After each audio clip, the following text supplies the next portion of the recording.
Hello, my name is John Mugno, and I will be the host today of the Rye Brook Focus Discussion.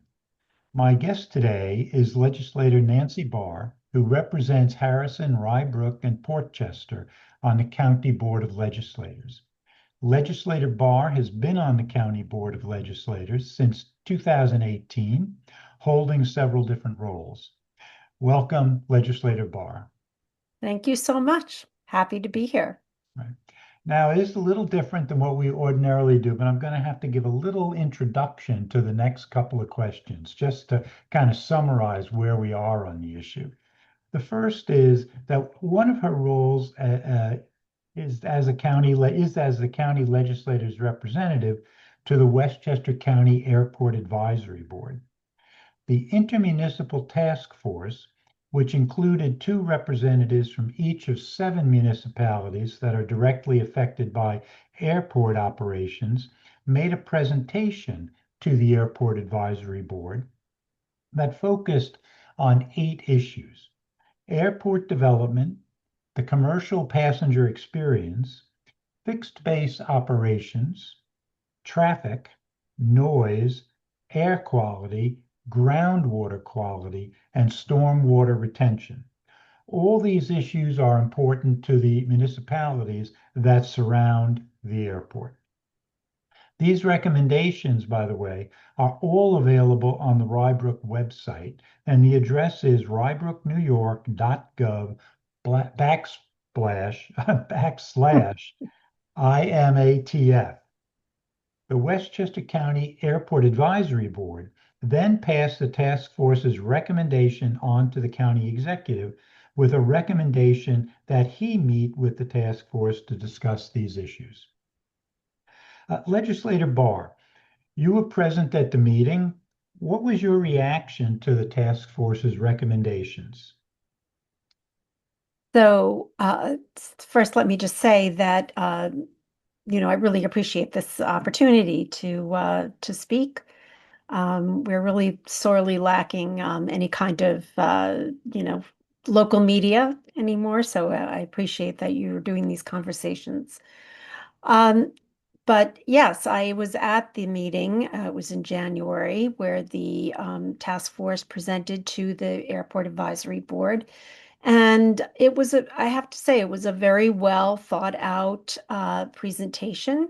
There were a number of people present, both people who were on the task force, but also members of the public, and of course, our advisory board.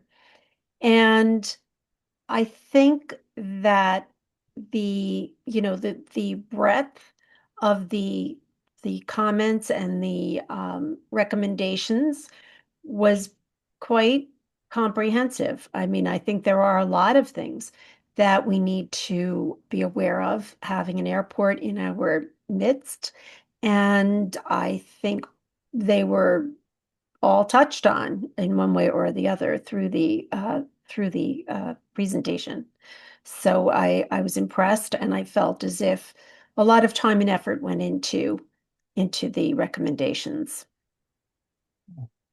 I'm sure the members will be pleased to hear that. Now, I would just like to add that the presentations to the Airport Advisory Board were made by different members of the task force. And basically, every one of the 7 municipalities who participated in the task force had a representative speak. So it was really a community effort, at least with respect to those 7 municipalities.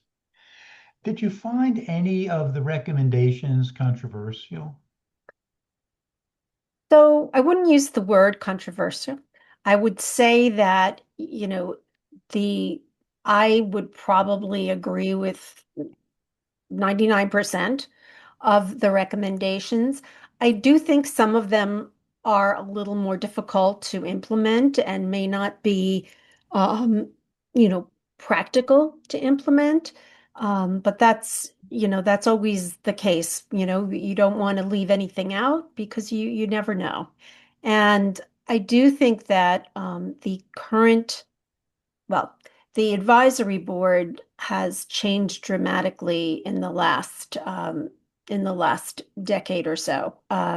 in terms of the people that are serving on it um, and the efforts that are being made to try to be responsive to the community, because that's really what we're supposed to be doing. We're supposed to be um, the local, representatives of the community to the county when it comes to airport matters.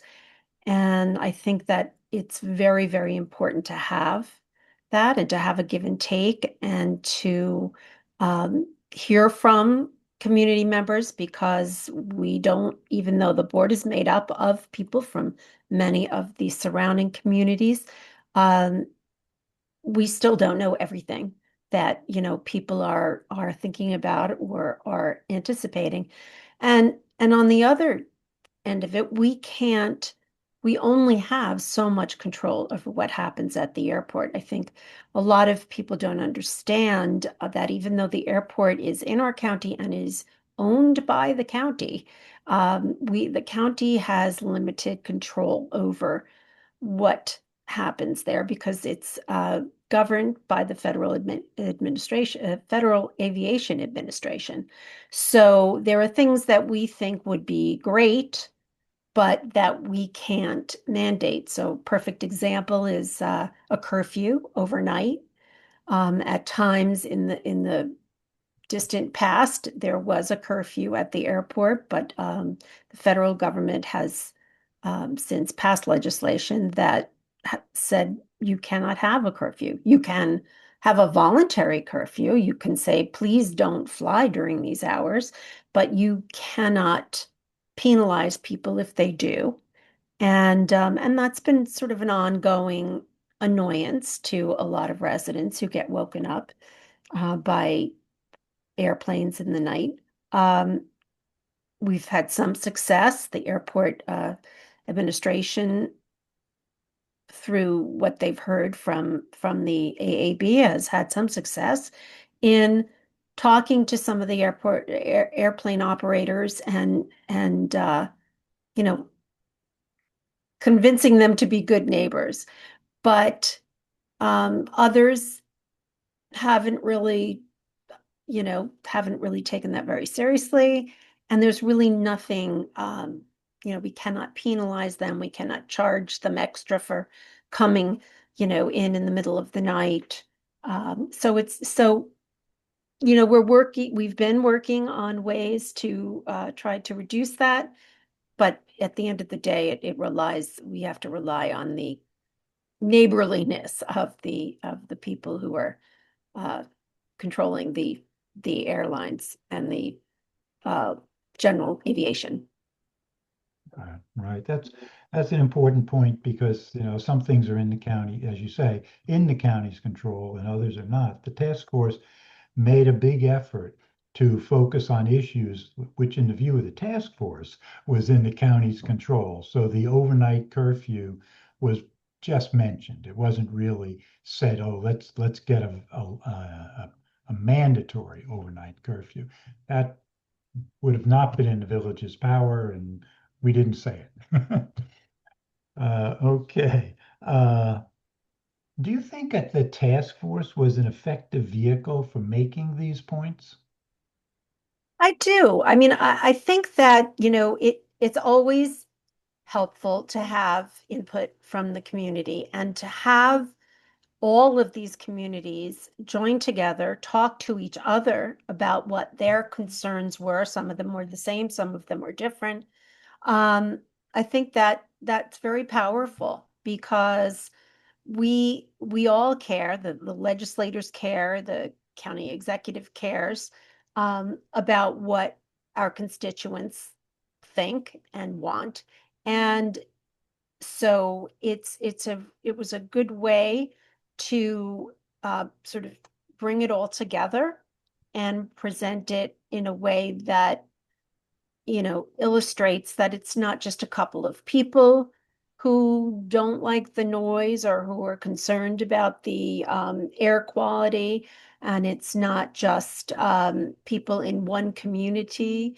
I mean, people tend to think, oh, well, you moved near the airport, so what did you expect? Well, some of these communities are not right near the airport. They happen to be, many of them, in the flight path, Right. but you wouldn't necessarily know if you moved there that you were going to have a lot of traffic, flying overhead, or you wouldn't necessarily know.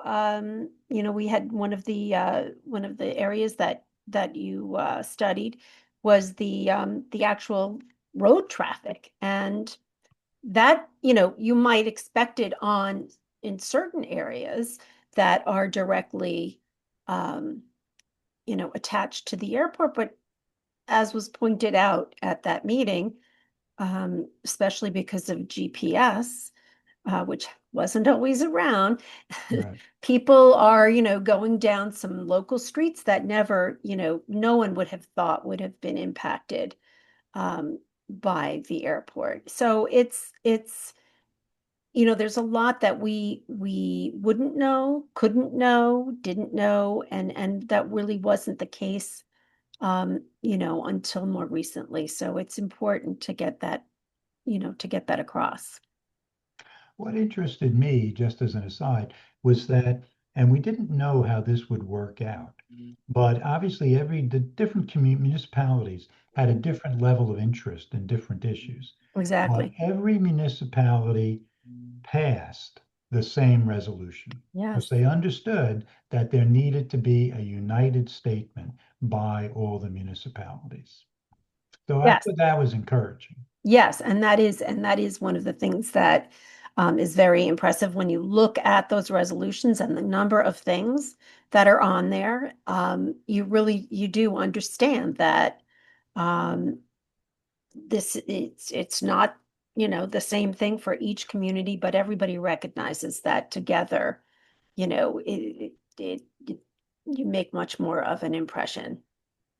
Hmm. Yeah, good. I'm glad you were impressed by it. Let's turn now to some other issues on which you've taken a prominent role. You've been very active, for example, with other elected officials in trying to reduce Con Ed's rates. Where does this initiative stand? Well, I think I'll just back up a little bit because the um, the county doesn't have a direct impact on the rates. I mean, we don't, the law that governs how the rates are determined is a state law.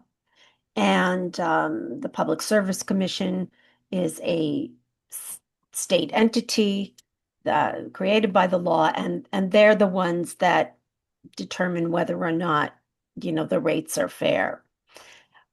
But we recognized when we all started getting these astronomical bills and our constituents were calling up and saying, what the heck? That we really needed to step up and try to amplify the voices of our communities. And so we did that. And we, along with some state representatives, along with, of course, almost all the municipalities, and that was a Rye Brook led project, which I thought was terrific. Um, we all got involved in the rate case to try to uh, convince the Public Service Commission that the rates that were being proposed were way too high. And in fact, many of us on the county legislature took the position that they shouldn't raise them at all because um, it's simply, the model it is not sustainable, and people really were being, priced out of their homes, especially senior citizens and others on fixed incomes.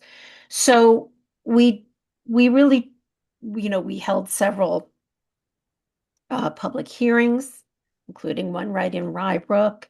We testified at PSC hearings. We encouraged residents to do the same. We We had a lawyer from the board um, present during the meetings with the other um, stakeholders and the other people who were active members of the lawsuit. And at the end of the day, um, the double-digit increases that had been proposed were, negotiated down to single digits. Again, still too high, in my opinion. But one of the good things that came out of it is that we were able to understand more about how those rates are determined or how Con Ed comes up with the rates.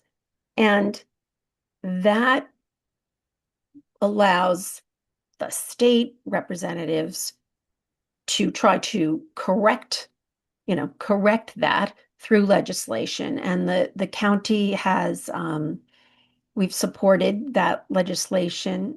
Shelley Mayer, Senator Shelley Mayer, has been very active in putting forward some bills, and the county um, has thrown our support into behind that. And we'll see what happens at the state level if it can pass both houses and be signed by the governor. But I think until that happens, um, you know, it's very difficult to really make the rates more uh, consistent with what people can afford. And some people will say things like, well, Con Ed, they have to make their money. It's a corporation. Well, it's not exactly. It's No. not a MasterCard, it's a monopoly. We have no choice but to get the delivery of services through Con Ed. It's all of their infrastructure. So it really it needs to be regulated more like a monopoly.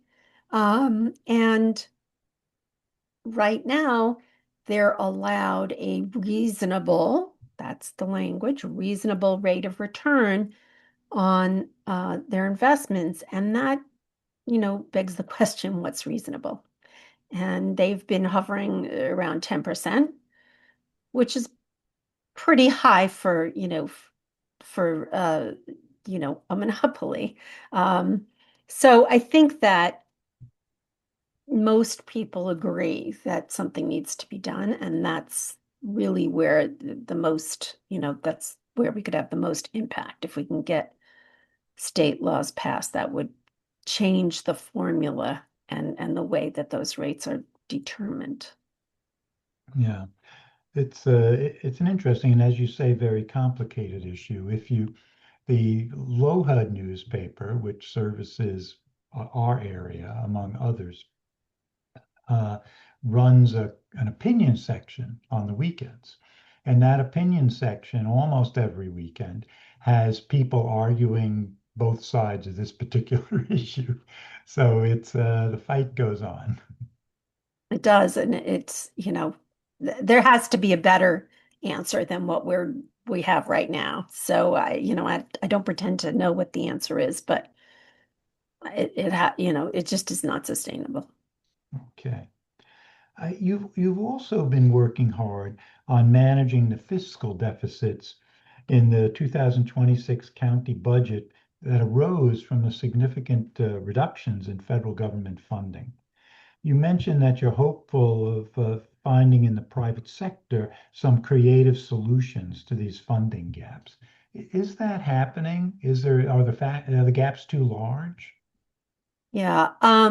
So the gaps, so we really haven't felt the full effect of the gaps yet. And I think that's, when we were preparing the budget for this year, 2026, we kept being told, well, it's going to be worse in 2027. Our budget director, and all of the folks that are most, responsible for putting the numbers together said, we will probably be okay for 2026, but when 2027 comes, we really are going to be hurting. And that's because it's a couple of different things. But one reason is a lot of the federal cuts don't fully take effect right away. So some of that won't hit us until 2020, 2027 and beyond. Um, it's also because we use 2026 to really eliminate any sort of you know, little extra pockets of money, through vacancies and things like that, that we usually have as a, just in case type of thing. Um, so I think that, you know, it remains to be seen just how bad it will be. It also depends on things like sales tax and so forth. The I can't say that I've really seen the private sector step up yet, but there are certain things that I hope we will see. And just as one example, um, one of the things that's always been a big issue for us on the board in the last 8 years is childcare. And that's because it just affects everything.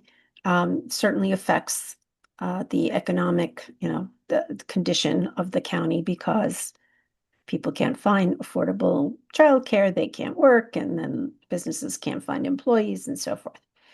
Um, and so in the past, we've been able to put some money into a pot that's used to help people afford childcare.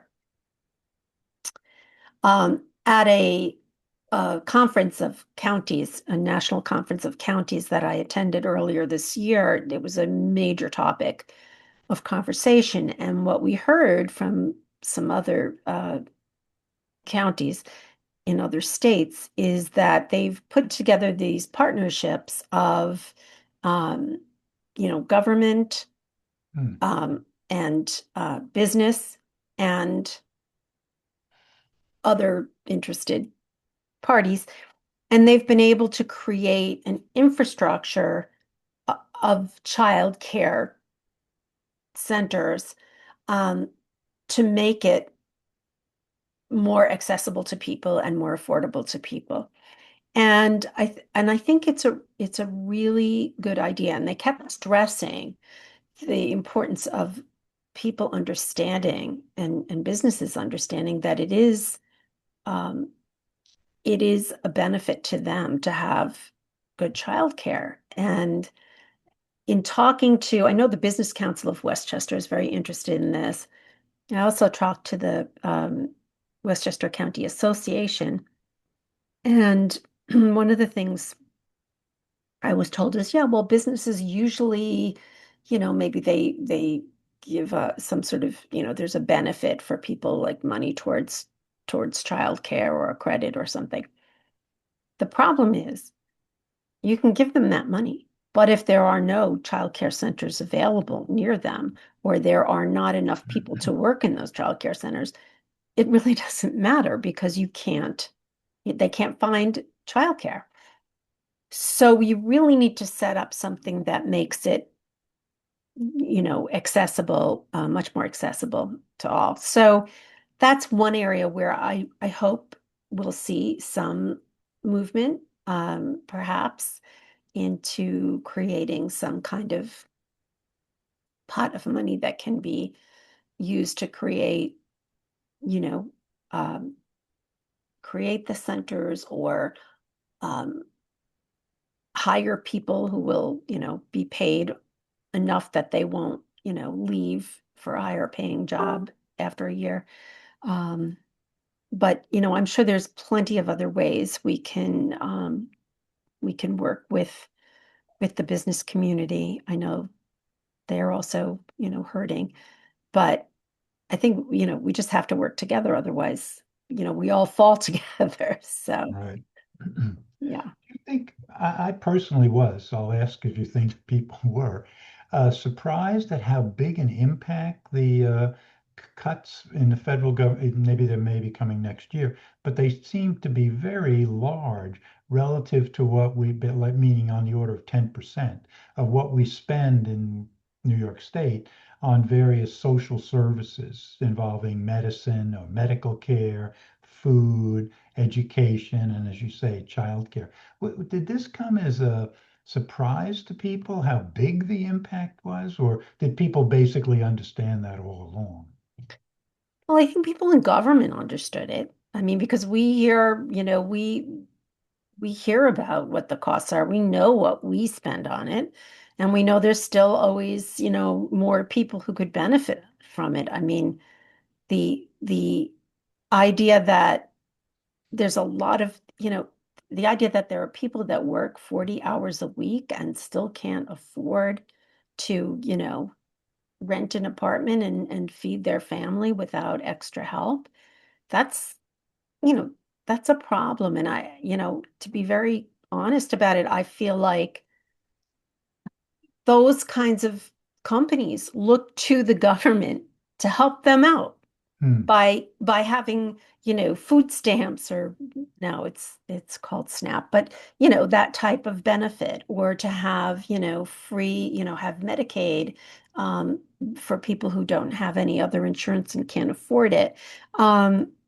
That's in a sense, that's corporate welfare. If people are actually, Yeah. and there are many people who are working and are not able to do that. It's one thing if you're not able to work, but how can you expect somebody to work 40 hours a week and not be able to, even provide the basics for themselves and their family? So I don't think we were surprised at the government level. Um, I think, we just heard something, I just heard a quote from the president about, yeah, we shouldn't be in the Medicare and Medicaid Right. business. That should go to the states. Well, it is with the states, but the states can't pay for it all. Right. And,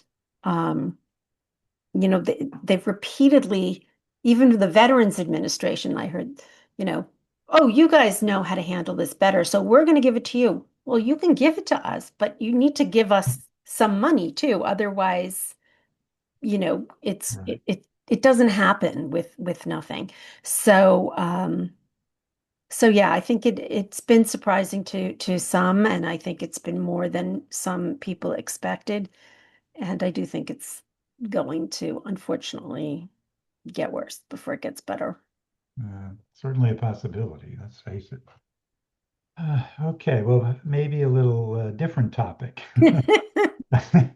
I also noted that you spearheaded the recent responsible bidder legislation to better evaluate potential bidders on county projects.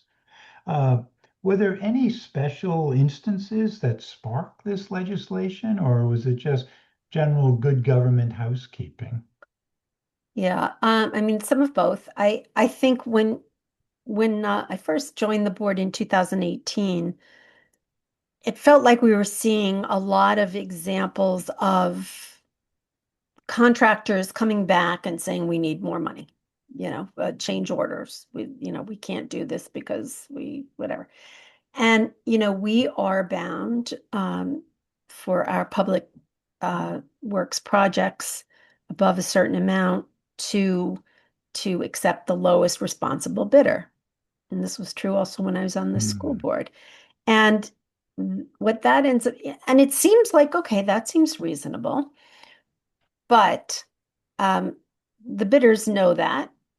And so frequently somebody will do a lower, you know, a dramatically lower bid than others. And, you're bound to take it unless they're not responsible. But responsible is not, there's no definition of Right. responsible. That's not written into the law. So I just kept saying when was presented to us in the budget committee, well, but did this ever happen before with this?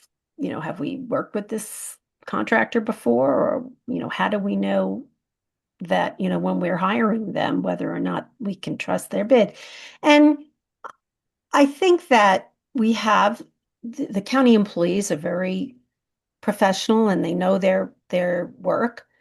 But for a lot of things, I feel things are sort of in people's, heads. They've been there a long time. Oh, I know who we can trust and who we can't trust, or, Right. something like that.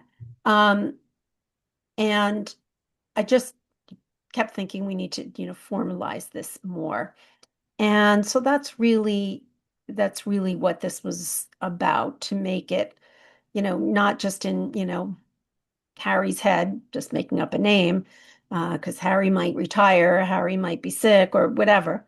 Um, and to just know that, you know, certain companies have bid on things before and they've come back for more and more and more, or, there's been other things that have happened that have, made them not responsible. So that's really, what this is aiming to get at.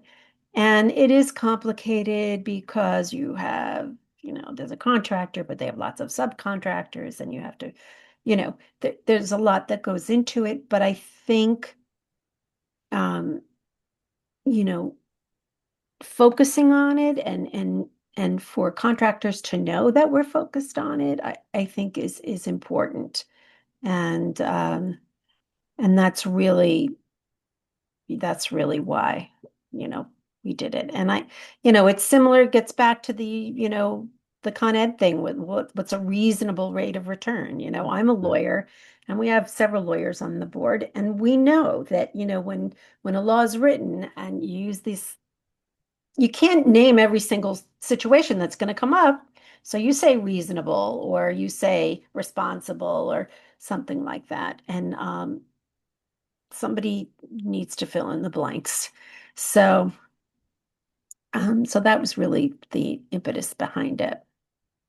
So this is more of a checklist to qualify bidders?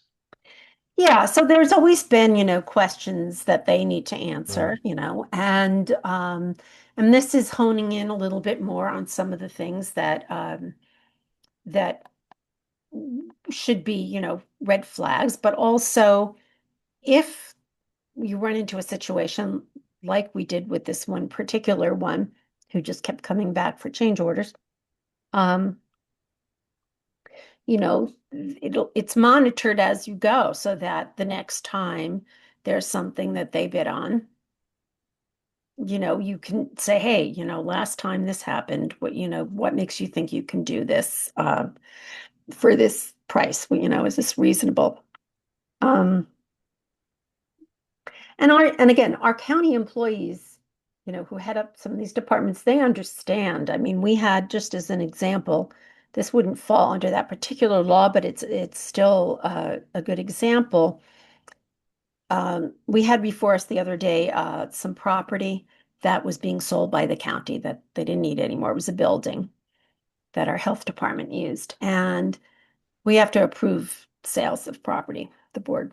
And we were told that there was only one bidder, and we were told what it was being sold for. And we said, well, why was there only one bidder? That seems strange. Is that normal? And turns out, when we got the right people at the table, that no, there were several bidders, but the first time it was appraised way too high. And the person who was reviewing it knew it was way too high. And and he explained why he knew it was way too high, and it made total sense. And so then he got some other estimates, appraisals rather, and when they put it out at that price, they had five bidders, and they were all around what the appraised price was, and they took the highest. So so somebody said, well, how much did you pay for that first appraisal? And it wasn't a ton of money. It was like $5,000. But But then I said, well, what are you going to do about that? I mean, are you going to do we use them a lot? Have you used them before? And he had used them before. I said, because the mistakes seemed so, Mm, like anybody just doing their basic due diligence would have gotten it right. I'm not going into any more detail than that. right. And he said, I have used them before. That hasn't happened. I said, well, you need to talk to them because, this is not acceptable. And and that's what happens. I mean, I think they have to know that somebody's watching and it's not okay. You can't give us an appraisal that does not reflect what that building actually has in it. I mean, it was just anyway. So I think it's important. Okay, thank you. Do you have any closing thoughts? I would just say that people don't always realize that local government is there to help them, and but we can't help if we don't know what the problems are. And we're very accessible at the county level, and we can either answer somebody's questions or we can find the right person to do that. And so it's important to speak up. Don't assume that we know, and to make your voices heard and also to vote. All right, I have to say one of the surprising turns our conversation took is especially on the last 3 or 4 points we talked about, is it gave a real insight to, in my way of thinking, into the workings of county government and Hmm. how it reacts to situations that arise. I think myself included, people think of it as a bit more stilted than that, but you Mm, portrayed a very dynamic process, which I think should be of interest to people. good. I hope it is.